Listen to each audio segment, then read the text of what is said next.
Намайг Түр хотын болор цэцэг гэдэг. Би ээж аваасаа тавуулаа.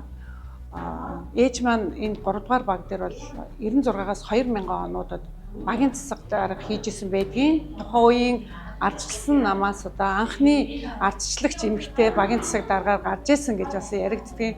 Тухайн үед улсын тэргүүний үүр болгож исэн гэж бас түүх бас байд юм бэлээ. Одоо бол аав маань байгаа. Би өөрөө нөхөр 4 хүүхдийнхээ хамт ам бүл зургуулаа амьдардаг. Том охин маань бол тусдаа гарсан 3 зээтэй. Бага хүүхдүүд маань бол бүгдээрээ оюутан болсон. Одоо 7 дугаар ангийн бага охинтойгоо ингээд нөхөртөгөө гурлаа ажиллаж байгаа. 1990 онд Дархан хотын 3 дугаар 10 жилийн 10 дугаар ангийг төгсөөд 95 онд нөгөө гадаад талны дээд сургуулийн англи орос хэлний багш орчуулагчийн мэргэжлэр сурж исэн. Сүүлд худалдаа үйлдвэрлэлийн дээд сургуулийн бизнес удирдлагаар Эрдэнэ бот бүртгэллийн мэргэжлэр би бас бакалавр зэрэгтээ төгссөн байгаа. Олон түмнийхээ төлөө оролцоотой амьдрал гэсэн надад хүсэл байна те. Би болж гин, бид нар болж гин биш. Хашаанаас гараад, гэрээсээ гараад бид нийгэмтэй тулж гин те. Энэ хүмүүстэй тулж гин. Тэгэхээр бидний чадах юм юу вэ? Хуваалцъя л да. Яг одоо бид нэр Дархан уул аймгийн Дархан сумын 3 дугаар багийн төв дээр ирсэн байна.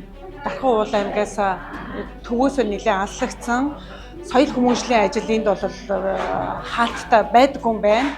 Сургууль цэцэрлэгтэй ойрхоноор өнөөдөр сургууль цэцэрлэгээс тараад хүүхдүүд маань шууд энэ төвлөрөө орж ирээд хөгжих боломжийг олгож байна. Дээрээс нь хэл яриа, гажиг засал хүүхдүүд маань маш их дэлгэцийн хамааралтай болсон юм байна. Хэл яриа, гажиг заслын хэл удаан орж байгаа өгүүлхэн ихтний ийм гажигтай энэ хүүхдүүдэд ийм яг одоогоор сургалт аваад байж гин. Эцэг эхчүүд маань өөрсдөө тийм хүүхдүүдтэйгээ яаж харьцах вэ гэдэг зөвлөгөөгөө аваад байж байгаа. Яг энэ бодит орчин дээр бид нэр ирсэн зогсож байна. Яг өнөөдөр бид нар барилга байшин, зам, дэд бүтэц гэж ингэж ярихаасаа илүүтэй бид нар өнөөдөр хүний хөгжлийг орхигдуулчихжээ тий. Бид нар нэг стандарт сургалт одоо цөм хөтөлбөрч гэдэг юм янз янзаар гоё нэр өгсөн сургалт юм зөндөө байна. Гэхдээ яг өнөөдөр хүндээ хүрч чадж байгаа мó? Одоо ингээл хардаа энэ хүүхдүүдийг бид нар ингээл анзаархад тар бүгдээрээ нэг тийм асуудал байна. Эднэрт бүгдээрэнд нь амьдрах орчинд нь хичээл хийх орчин ч гэсэн байдаггүй юм байна. Хязгаарлагдмал байдаг юм байна. Тэр орчныг нээж өгөх тийм л хүслийг өгөрдөлж ирлээ би.